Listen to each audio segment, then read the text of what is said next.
Shalom saudara sekalian, selamat berjumpa kembali dalam program Paskal Pastoral Konseling Alkitab edisi kedua. Baik, saya akan segera mulaikan. Pertanyaan pertama datang dari seorang wanita usia 32 tahun. Awalnya saya beragama Buddha, namun baru saja mengikut Tuhan Yesus ketika umur 27 tahun.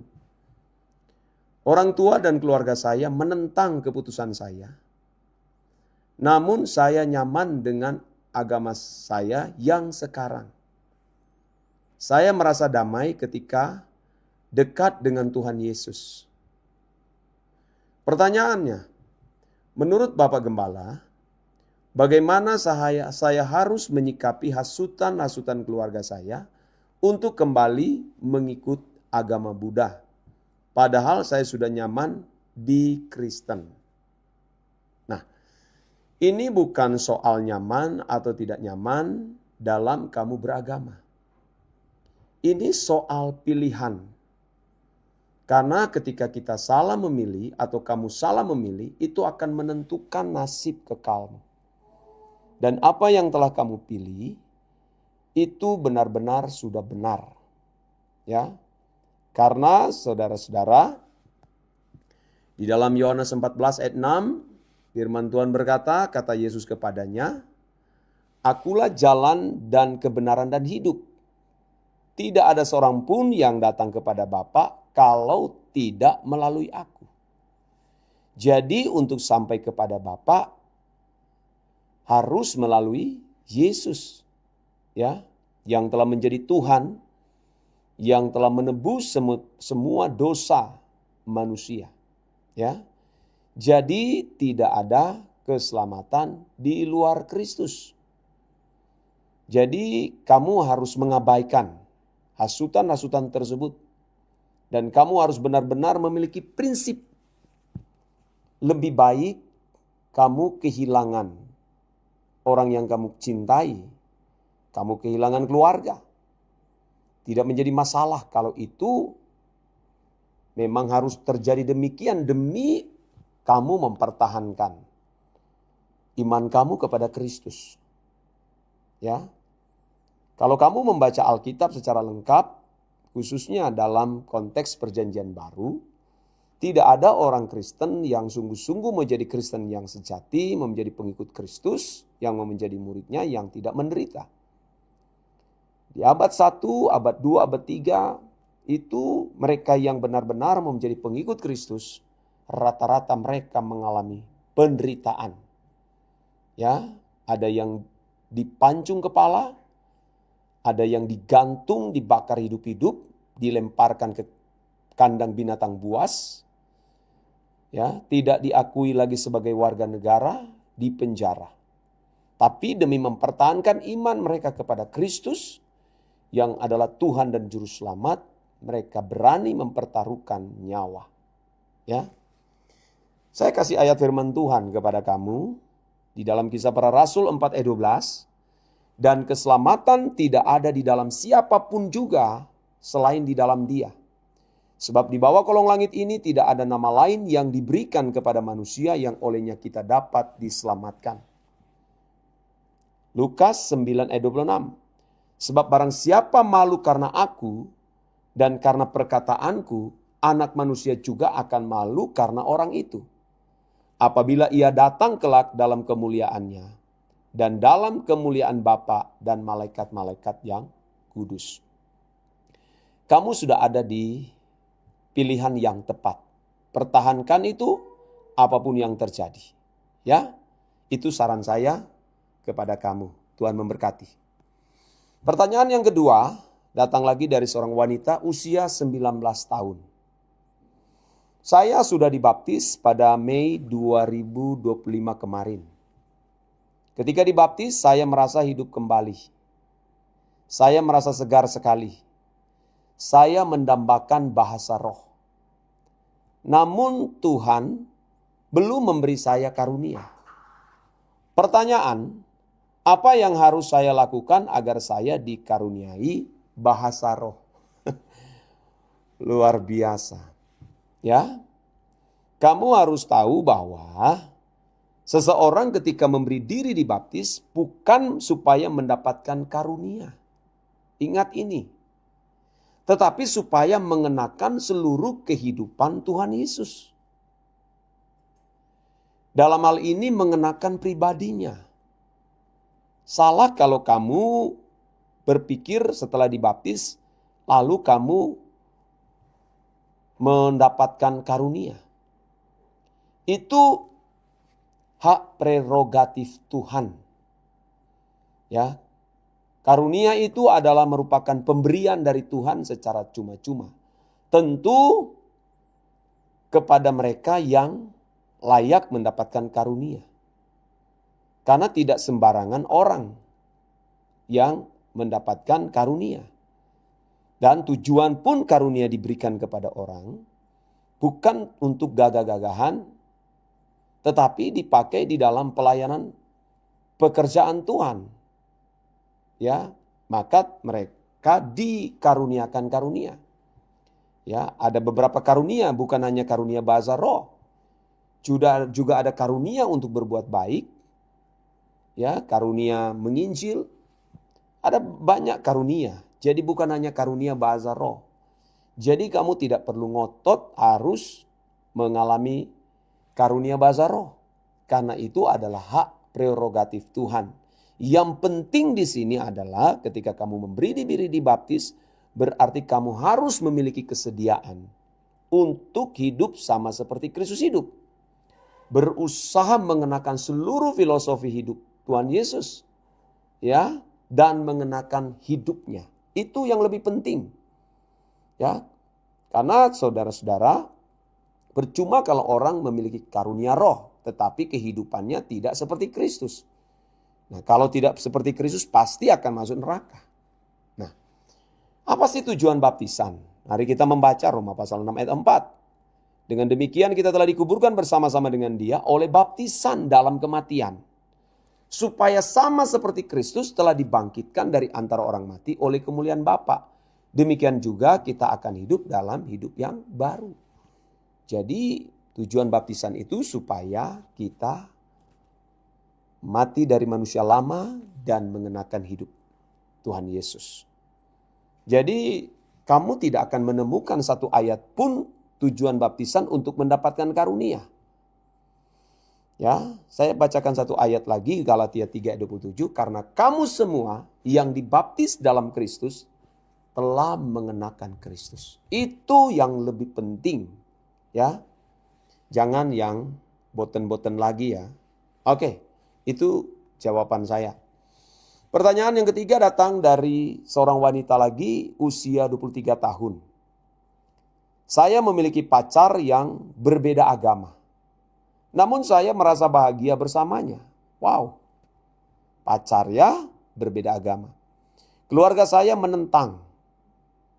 Namun saya sudah nyaman dan takut kehilangan orang yang saya kasihi tersebut.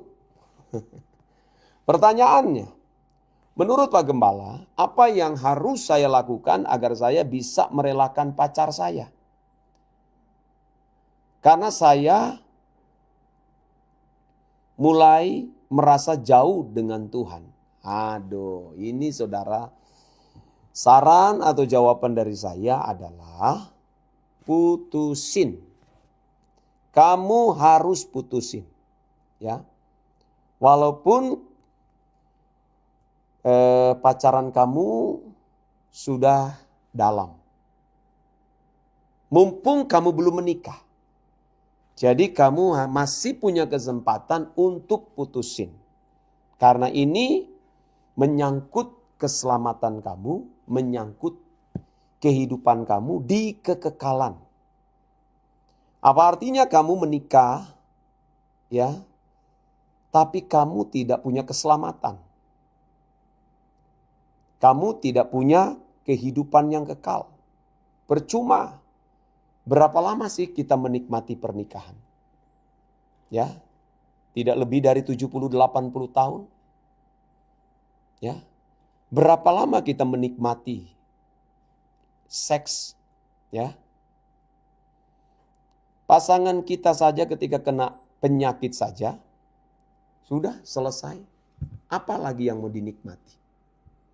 Jadi sebelum terlanjur dalam, kamu harus mengambil sebuah keputusan untuk putusin. Tapi kamu harus bicara baik-baik. Ya. Kamu yang harus mengajak dia. Kalau seandainya dia ngotot untuk memilih kamu, mau menikah dengan kamu yang harus mengajak dia. Kalau kamu mau menikah dengan aku, satu syarat, kamu harus ikut dengan aku. Kamu harus ikut kepercayaan aku, tentu kepada Kristus Yesus. Ya, kalau dia ngotot tidak, dia mau memaksa kamu harus ikut dia, kamu harus putuskan. Ya, saat ini juga. Ya, nah saya kasih ayat firman Tuhan buat kamu, ya, yang tertulis dalam 2 Korintus 6 ayat 14.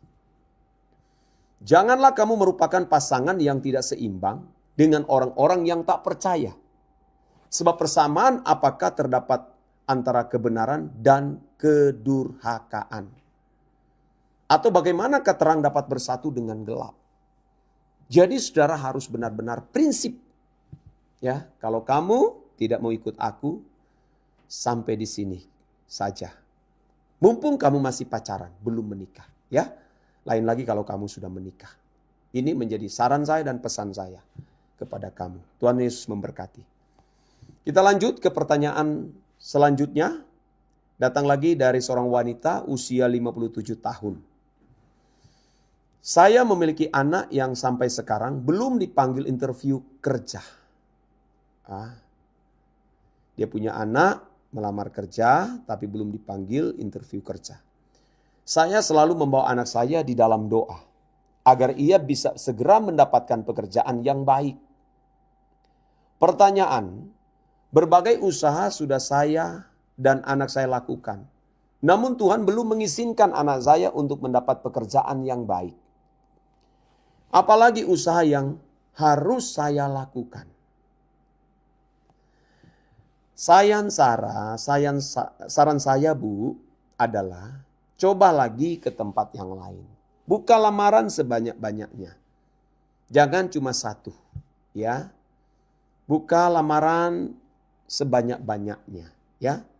Tidak mungkin tidak mendapat pekerjaan. Seandainya tidak mendapat, kamu bisa dagang, ya. Kalau kamu wanita, ya kamu juga bisa dagang, jualan apa saja. Ya, kamu juga bisa untuk menghidupi sehari-hari supaya juga tidak nganggur. Kamu juga bisa beli pisang lalu digoreng dan Anda juga bisa jual. Ya, kan sekarang juga sudah zaman media sosial. Kamu bisa buat dagangan, jualan melalui media sosial. Ya, atau kamu bisa jual juga door to door. Jadi banyak cara. Tidak harus kamu bekerja di perusahaan. Tidak juga harus kamu bekerja menjadi seorang pegawai negeri. Ya. Kamu bisa bekerja apa saja. Apa saja. Yang penting itu halal, ya. Jangan jualan narkoba, jualan minuman keras, jangan, ya. Kamu anak Tuhan, ya. Jadi jangan sembarangan, ya. Kamu lakukan saja. Kalau kamu sebagai seorang pria, ya, kamu punya kendaraan roda 2, kamu bisa Gojek, ya. Kamu bisa Gojek, bisa mendapatkan uang dari hasil Gojekmu. Yang penting itu halal, ya. Sambil kamu menunggu panggilan bekerja. Ya, siapa tahu kalau kamu seorang wanita belajar dagang, siapa tahu itu akhirnya bisa menjadi berkat, ya, bisa berhasil. Karena tidak sedikit juga pedagang-pedagang yang sukses yang berhasil. Ya, jangan kecil hati, ya. Tuhan pasti buka jalan untuk kamu. Tapi ada satu hal yang saya mau katakan kepada kamu, ya. Kamu harus hidup suci. Itu mutlak. Ya, hidup suci, jangan sembarangan bergaul. Ya, dan kamu harus menyediakan waktu memiliki perjumpaan dengan Tuhan. Setiap hari kamu harus punya waktu bertemu dengan Tuhan, ya. Dan selanjutnya kamu cobalah bergaul dengan anak-anak Tuhan, anak-anak gereja. Ya, di mana kamu berkomunitas. Ya, siapa tahu melalui mereka juga punya peluang-peluang untuk kamu bisa mendapatkan pekerjaan. Nah, sebagai ayat firman Tuhan untuk menguatkan kamu, saya kasih Yesaya 41 ayat 10. Jangan takut sebab aku menyertai engkau. Jangan bimbang sebab aku ini Allahmu. Aku akan meneguhkan, bahkan akan menolong engkau. Aku akan memegang engkau dengan tangan kananku yang membawa kemenangan. Jangan takut bahwa Tuhan itu benar-benar dia hidup. Ya, kalau kamu sungguh-sungguh mencari Tuhan, hidup suci, ya, dan bertanggung jawab, Tuhan pasti memberikan jalan keluar. Ya, oke, itu saran saya untuk kamu. Dan pertanyaan selanjutnya datang dari seorang pria usia 37 tahun. Saya beberapa kali melakukan dosa yang tidak bisa saya sebut. Akhir-akhir ini saya merasa khawatir dengan semua dosa yang saya lakukan di masa lalu. Saya takut dengan hukuman yang Tuhan beri ketika saya meninggal dunia. Pertanyaan, menurut Pak Gembala, bagaimana cara mengatasi kekhawatiran saya atas hidup setelah kematian nanti? Apa yang harus saya lakukan sambil menunggu masa itu tiba? Ya, jawaban saya, kamu harus bertobat. Kamu harus bertobat. Berdamailah dengan Tuhan. Akui itu di hadapan Tuhan, bukan di hadapan manusia. Ya, ingat, tidak ada dosa yang tidak diampuni jika itu diakui di hadapan Tuhan. Karena dosa yang tidak diampuni oleh Tuhan adalah dosa yang tidak diakui. Jadi selama kamu mengakui setiap dosa yang telah kamu lakukan, dosa apapun itu, Tuhan pasti mengampuni. Ya. Ayat firman Tuhan dalam 1 Yohanes 1 ayat 9. Jika kita mengaku dosa kita, maka ia adalah setia dan adil, sehingga ia akan mengampuni segala dosa kita dan menyucikan kita dari segala kejahatan. Jadi dosa yang tidak diampuni adalah dosa yang tidak diakui. Jadi selagi kamu ya mengaku dosa, Tuhan akan mengampuni kamu. Ya, memang ada dosa yang tidak bisa diampuni. Dosa apakah itu? Nah, ini perhatikan. Matius pasal 12 ayat 31 sampai 32. Sebab itu aku berkata kepadamu, segala dosa dan hujat manusia akan diampuni. Tetapi hujat terhadap Roh Kudus tidak akan diampuni. Apabila seorang mengucapkan sesuatu menentang anak manusia, tentu menentang Tuhan Yesus, ia akan diampuni. Tetapi jika ia menentang Roh Kudus, ia tidak akan diampuni. Di dunia ini tidak, dan di dunia yang akan datang pun tidak. Jadi, kalau dosa yang telah kamu lakukan, ya, dan kamu akui itu di hadapan Tuhan, masih ada pengampunan. Tapi jangan sekali-sekali kamu menghujat Roh Kudus. Itu tidak ada pengampunan. Nah, saya juga mau menambahkan. Ingat bahwa menghujat Roh Kudus juga itu tidak harus berkata aku menghujat engkau Roh Kudus. Ya, tetapi dosa yang tidak mau diselesaikan. Ya, dosa-dosa yang terus mengalami akumulasi lalu tidak diselesaikan, itu juga dikategorikan menghujat Roh Kudus.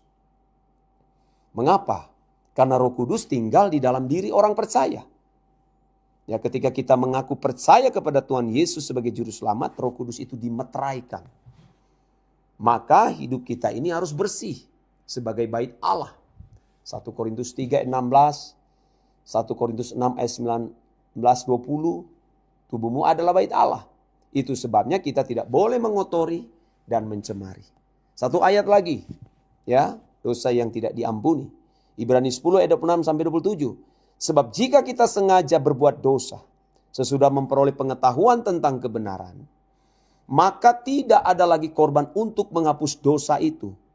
Tetapi yang ada ialah kematian yang mengerikan, akan penghakiman dan api yang dahsyat yang akan menghanguskan semua orang durhaka.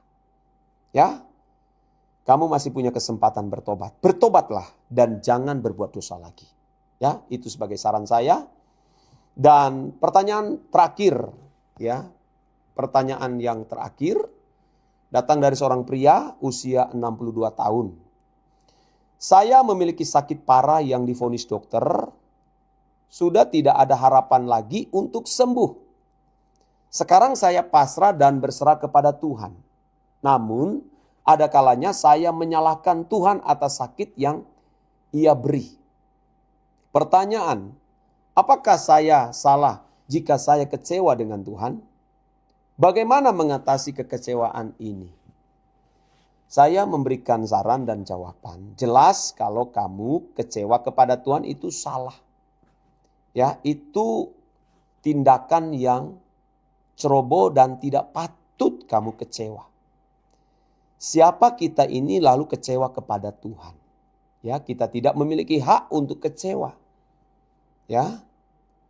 Nah, yang harus kita benahi adalah diri kita. Memang ada penyakit yang disebabkan oleh pola hidup kita yang tidak sehat. Kita tahu bahwa makanan yang kita konsumsi itu membawa penyakit kepada kita, kita konsumsi. Itu sama dengan mencobai Tuhan. Itu sengaja mencobai Tuhan. Nah, kita mestinya harus menolak makanan-makanan yang tidak sehat. Ya, apalagi kalau kamu seorang pria perokok misalnya. Ya, itu tanggung jawab kamu karena ada hukum tabur tuai. Yang kamu tabur, itu kamu tuai.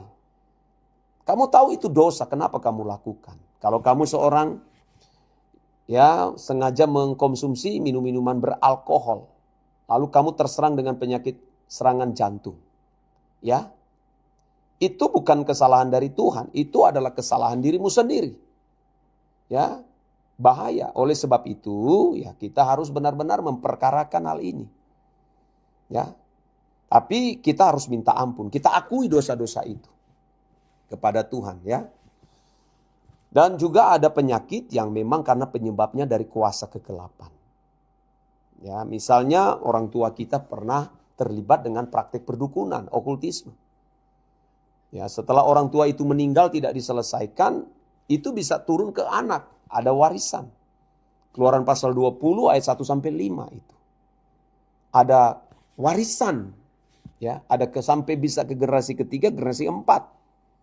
Nah, oleh sebab itu tentu sebagai orang percaya kita harus benar-benar memutuskan mata rantai itu. Ya, karena sudah terlanjur terikat dengan ada perjanjian dengan kuasa kegelapan. Nah, kita harus sadar. Nah, juga ada dosa ada penyakit yang karena dosa. Misalnya di dalam 1 Korintus 11 ayat 29-30, karena barang siapa makan dan minum tanpa mengakui tubuh Tuhan, ya ini pada waktu perjamuan. Ia mendatangkan hukuman atas dirinya. Sebab itu banyak di antara kamu yang lemah dan sakit, dan tidak sedikit yang meninggal. Ya. Kalau juga di dalam Yakobus pasal 5 ayat 14, ya, Yakobus pasal 5 ayat 14, ya. Saya bacakan Yakobus 5 ayat 14.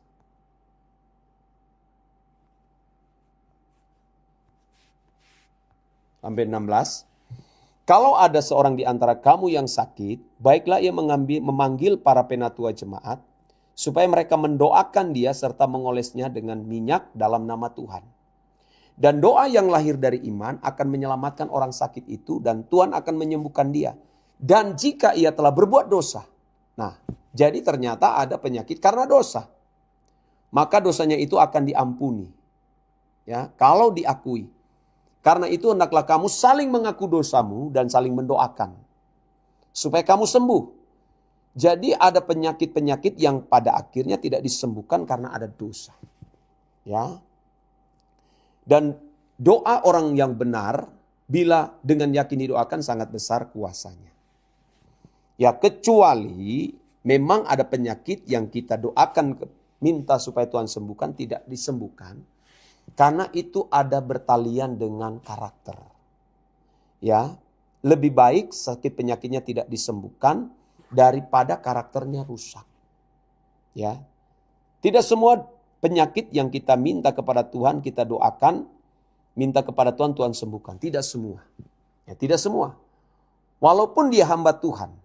Jangan berkata, oh karena hamba Tuhan itu tidak kudus, tidak suci, maka penyakitnya tidak disembuhkan. Oh itu salah, itu pemikiran yang keliru, itu setan. Karena Paulus juga mengalami namanya duri dalam daging. Dia sudah beberapa kali minta kepada Tuhan supaya duri dalam daging yang membuat dia menderita itu diangkat oleh Tuhan. Tapi Tuhan berkata cukup kasih karuniamu. Ya, justru dalam kelemahanmu terletaklah kekuatan. Jadi ini karena menyangkut kekekalan. Tuhan sengaja memagari Paulus dengan duri dalam daging. Karena Paulus merupakan salah satu orang yang pernah diangkat oleh Tuhan ke langit yang ketiga, memperlihatkan semua keadaan yang ada di kerajaan sorga. Paulus bisa menjadi sombong, ya. Dia bisa menjadi sombong, maka Tuhan menjaga melindungi dia dengan penyakit yang itu tidak membuat dia nyaman. Ya, ini menjadi saran saya dan kiranya ini boleh memberkati, ya. Sampai jumpa di episode selanjutnya. Tuhan Yesus memberkati. Sola Gracia.